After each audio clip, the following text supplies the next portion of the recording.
हमारी सरकार ने पिछले 10 वर्षों में किसान हित में जो काम किए हैं, मेरे ख्याल से आज तक इतने काम नहीं हुए। उन्होंने कोई नहीं दिया है, कोर्ट की फाइंडिंग ये है एलिगेशन। अपनी सरकार में नंबर 2, आप विपक्ष में नंबर 2, हम दोनों बराबर हैं, क्योंकि आपका 1 नंबर का तो फैसला हो ही नहीं रहा और वो आना भी नहीं। एक आदमी बोला कि कड़ा प्रसाद बनाया, बोला सानू की, बोला ਤੁਹਾਡੇ ਵਾਸਤੇ बनाया, तो ਤੁਹਾਨੂੰ की भाई बता कौन हमारा कौन अरोड़ा जी बैठी हो गया, ये रोज का रिवाज बना दिया ना। मैं ऑब्जर्व कर रहा हूँ, ये घोषणा कर रहा हूँ, आने वाले 6 महीने में हरियाणा की एक भी सड़क टूटी नहीं होगी, सारी सड़कों का निर्माण करेंगे।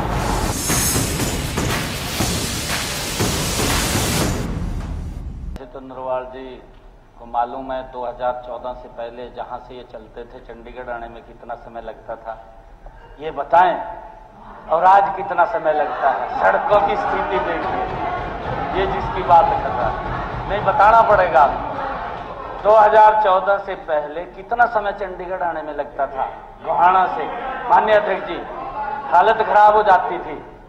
परंतु आज माननीय अध्यक्ष जी, मैं एक बात की ये घोषणा कर रहा हूं, आने वाले 6 महीने में हरियाणा की एक भी सड़क टूटी नहीं होगी, सारी सड़कों का नवीनीकरण करें, सभी का नवीनीकरण करें। मैं बता भाई, हाईकोर्ट का डिसीजन है, हाईकोर्ट का डिसीजन है, कोर्ट का डिसीजन।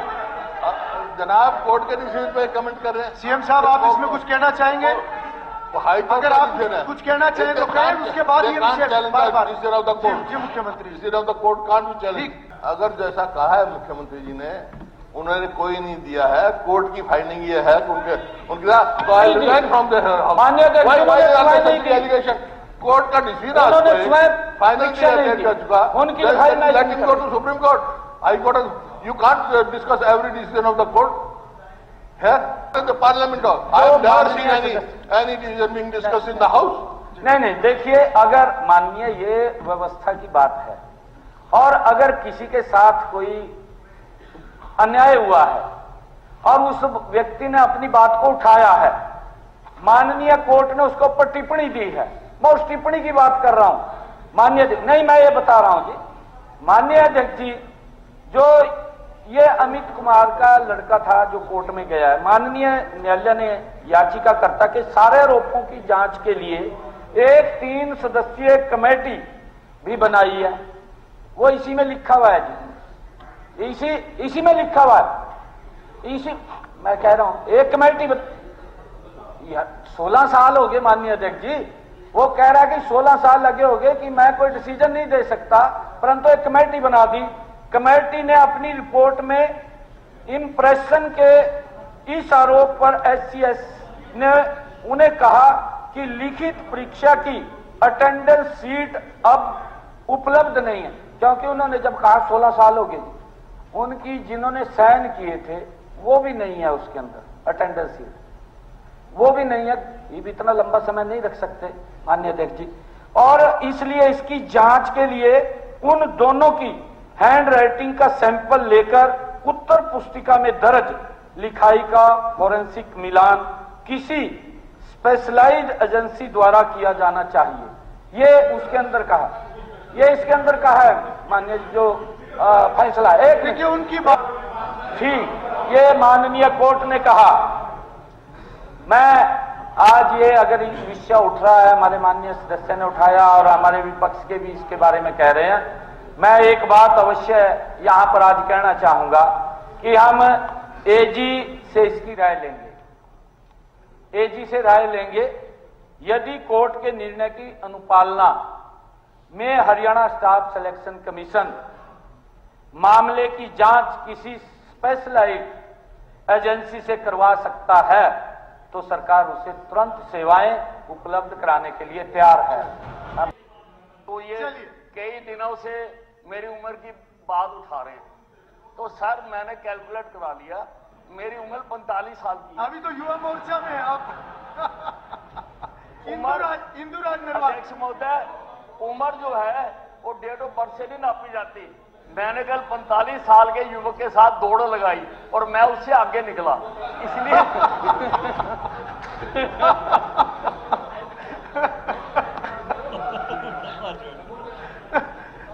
इसकी ये उम्र वाली इन्वेस्टिगेशन करवाओ सीएम साहब। चलो प्लीज अब बैठिए।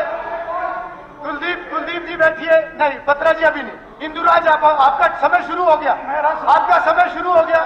नहीं प्लीज नहीं, अभी नहीं। आप नहीं अभी नो पॉइंट ऑफ। आप बैठिए। नहीं बत्रा जी क्या पॉइंट ऑफ ऑर्डर है बताइए। बताइए क्या point of order. Page number 27। हाँ। Page number 27। हाँ। Page number 27। काइंडली एक मिनट भाई साहब प्लीज, मुश्किल से परमिशन मिली है, आप नहीं बोल रहे थे तो मर्जी आपकी।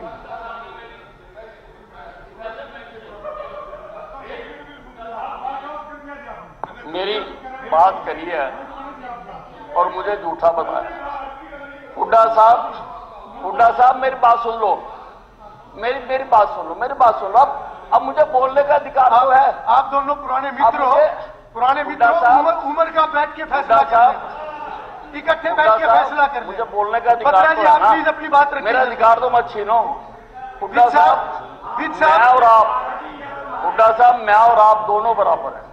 मैं अपनी सरकार में नंबर 2, आप विपक्ष में नंबर 2, हम दोनों बराबर हैं, क्योंकि आपका एक नंबर का तो फैसला हो ही नहीं रहा और वो आना भी नहीं। चलिए विद साहब प्लीज बैठिए। बोला मेरा नाम लिया है, मेरा अधिकार है।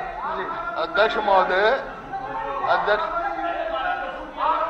अध्यक्ष महोदय, कुलदीप अध्यक्ष महोदय मिस साहब बोल रहे हैं, बात कर रहे हैं। एक आदमी बोला कि कड़ा प्रसाद बनाया, बोला सानू की, बोला ਤੁਹਾਡੇ वास्ते बना तो ਤੁਹਾਨੂੰ की भाई बता ਤੁਹਾਨੂੰ कौन मारा, कौन ਤੁਹਾਨੂੰ चलिए बत्रा जी, दूसरे नंबर बत्रा जी प्लीज अपनी बात रखिए।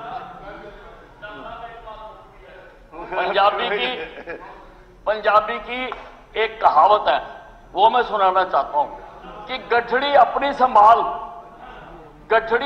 संभाल तनु चोर नाल की, तू अपनी नबेड़ तनु होर नाल की।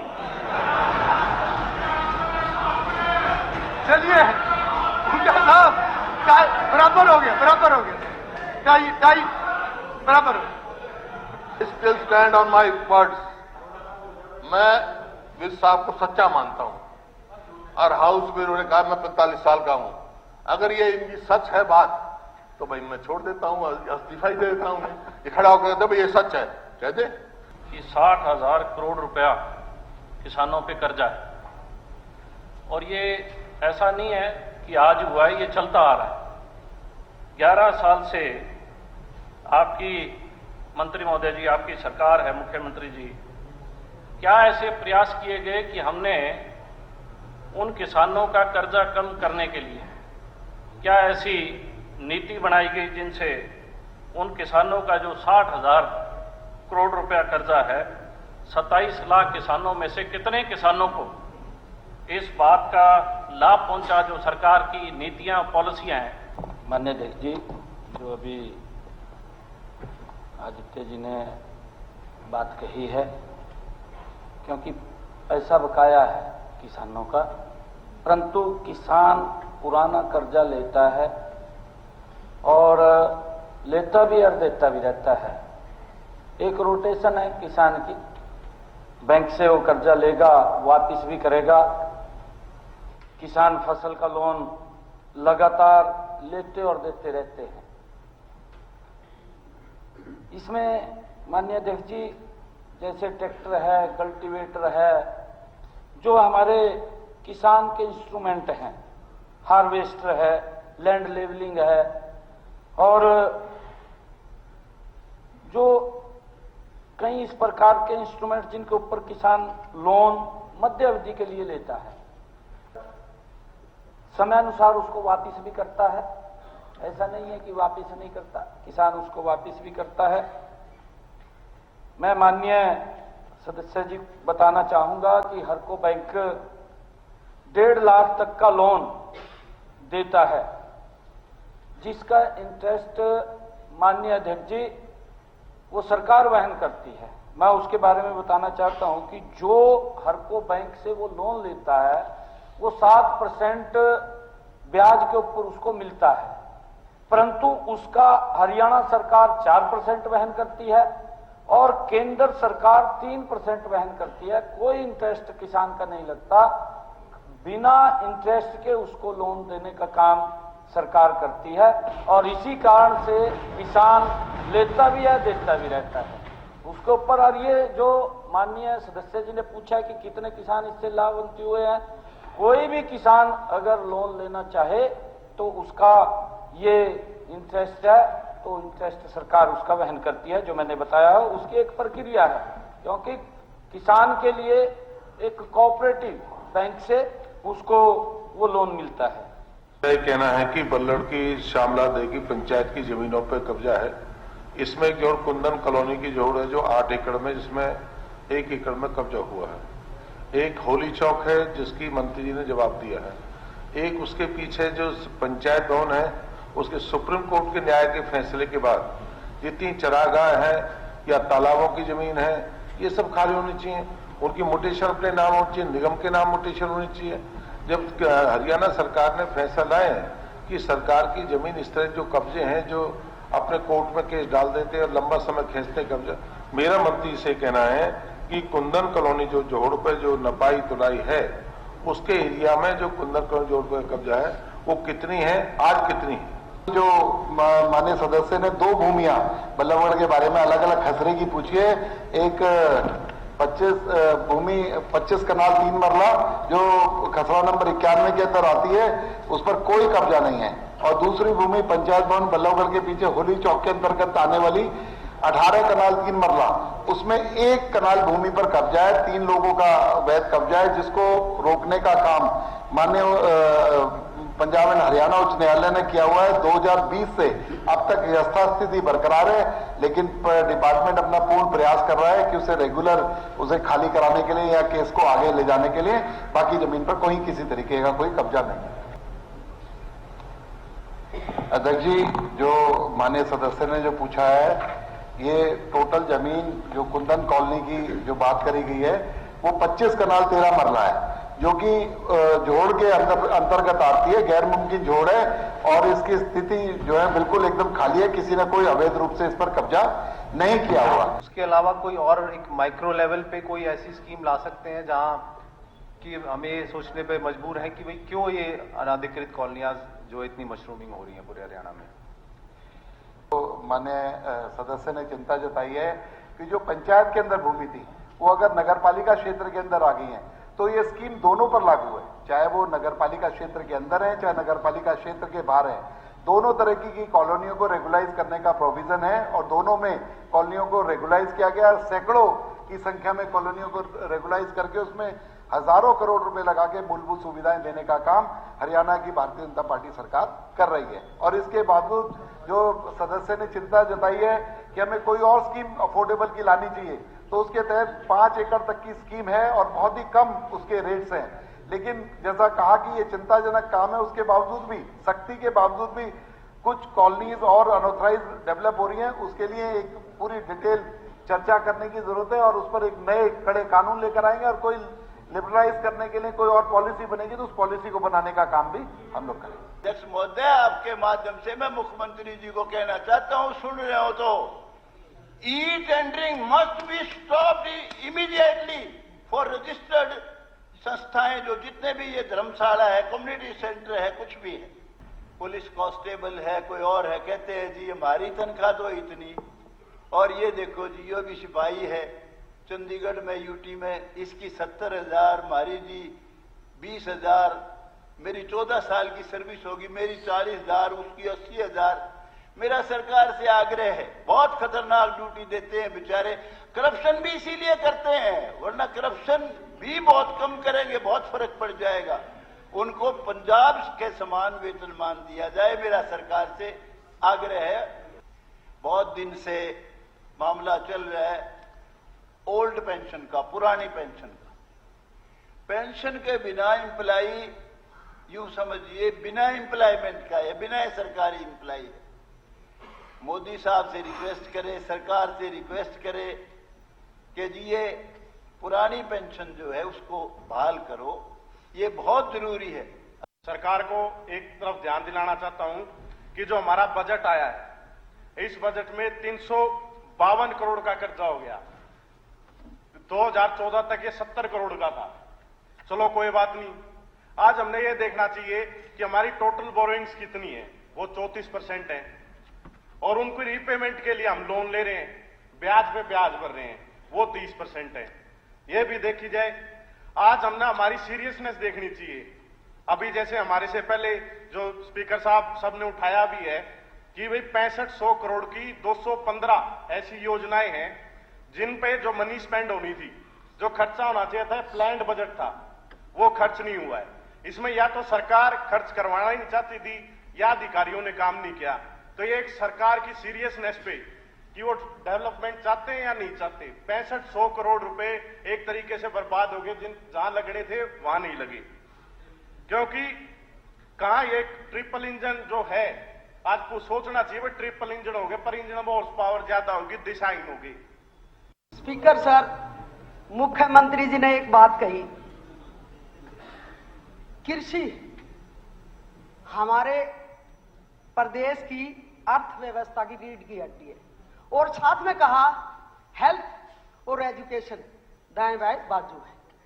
मैं मुख्यमंत्री जी से एक बात कहना चाहूंगी, तीनों डिपार्टमेंटों में जाके देखा क्या हाल है, किसानों का क्या हाल है, हेल्थ का क्या हाल है, एजुकेशन का क्या हाल है। अगर इन तीनों का बुरा हाल है तो अर्थव्यवस्था का क्या हाल होगा। अब मैं बात करती हूं किसानों की।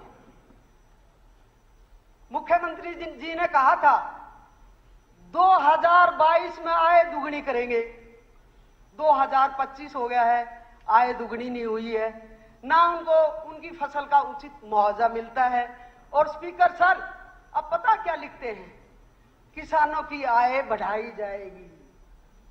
बड़े शर्म की बात है, किसान अन्नदाता है, किसान अर्थव्यवस्था की रीढ़ की हड्डी है, और उनके साथ ऐसे किया जा रहा है।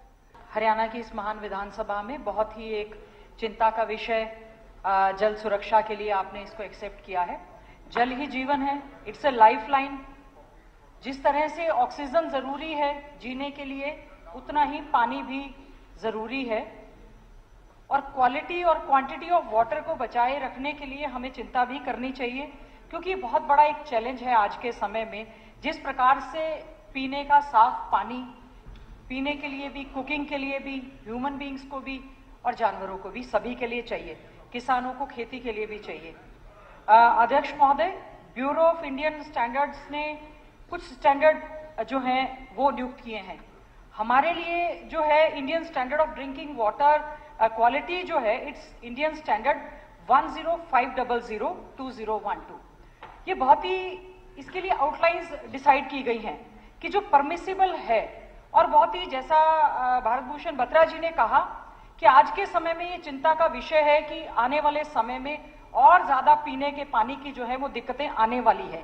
क्वालिटी ऑफ ड्रिंकिंग वाटर जो है डेटोरेट होता जा रहा है, इसके लिए पीछे बहुत सारे रीजंस हैं।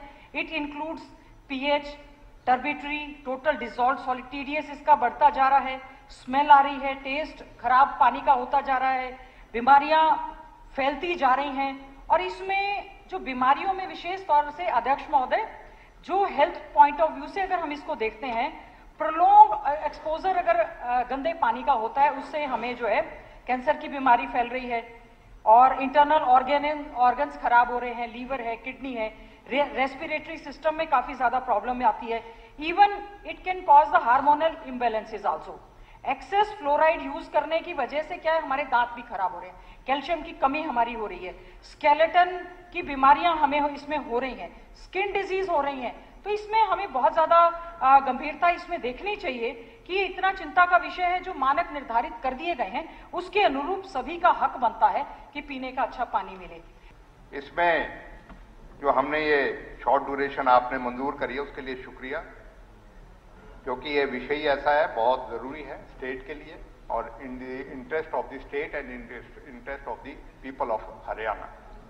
सर, जो बहुत सी बातें जो कह दी हैं उनको ना रिपीट करते हुए, उनसे अपना इत्तेफाक रखते हुए मैं कहूंगा, सबसे पहले तो जो इफेक्टेड डिस्ट्रिक्ट्स हैं सर, वो सदर्न एंड वेस्टर्न डिस्ट्रिक्ट्स हैं जिसमें ब्रैकिश ग्राउंड वाटर हो चुका है, और उसमें सबसे वर्स्ट इफेक्टेड इस पर है मेवात, भिवानी, फतेहाबाद, झज्जर, सिरसा। अदर इफेक्टेड हैं फरीदाबाद, गुरुग्राम, हिसार, महेंद्रगढ़, रेवाड़ी, पलवल, रोहतक, जींद। सर पूरा हरियाणा तकरीबन कवर हो गया। सिग्निफिकेंट सैलिनिटी और पॉल्यूटेंट्स इन मैनी एरिया। और सर सैलिनिटी लेवल की बात करें, इसमें दुर्भाग्य की बात यह है सर, सबसे ज्यादा जो 21.5% टेस्टेड सैंपल स्टेट वाइड हुए, उसमें एक्सट्रीम केसेस जो थे वो हमारे नगीना नूह जिले के थे, जो कि 24,000 जो है कि ईसी जो है उनको रिकॉर्डेड की गई। ये बहुत हाई है सर।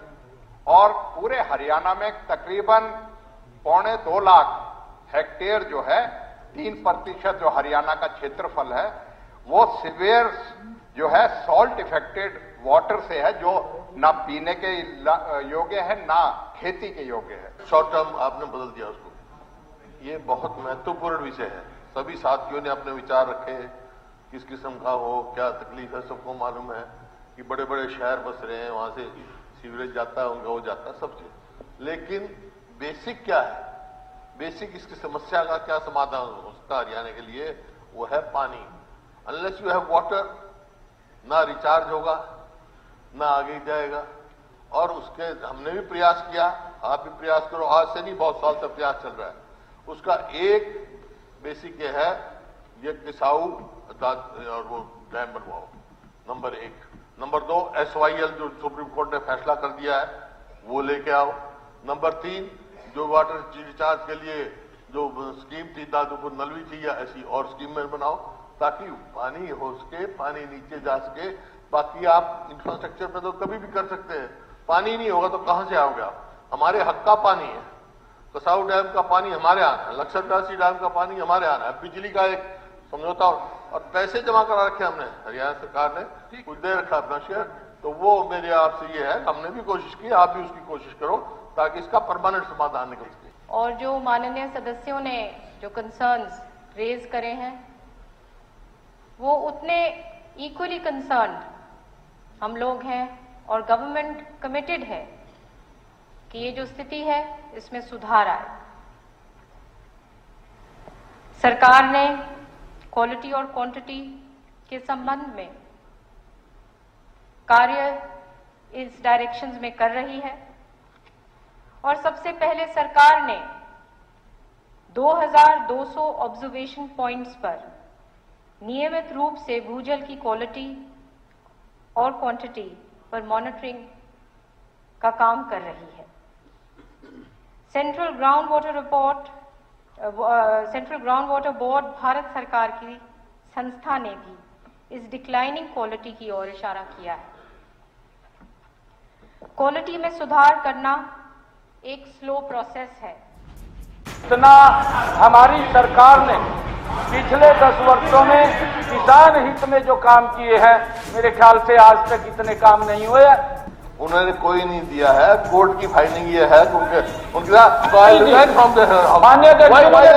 एलिगेशन। अपनी सरकार में नंबर 2, आप विपक्ष में नंबर 2, हम दोनों बराबर, क्योंकि आपका 1 नंबर का तो फैसला हो ही नहीं रहा और वो आना भी नहीं। एक आदमी बोला कि कड़ा प्रसाद बनाया, बोला सानू की, बोला ਤੁਹਾਡੇ वास्ते बना, तो ਤੁਹਾਨੂੰ की भाई बता, कौन मारा, कौन अरोड़ा जी बैठी हो गया, ये रोज का रिवाज बना दिया ना। मैं ऑब्जर्व कर रहा हूँ, ये घोषणा कर रहा हूँ, आने वाले 6 महीने में हरियाणा की एक भी सड़क टूटती नहीं होगी, सारी सड़कों का निर्माण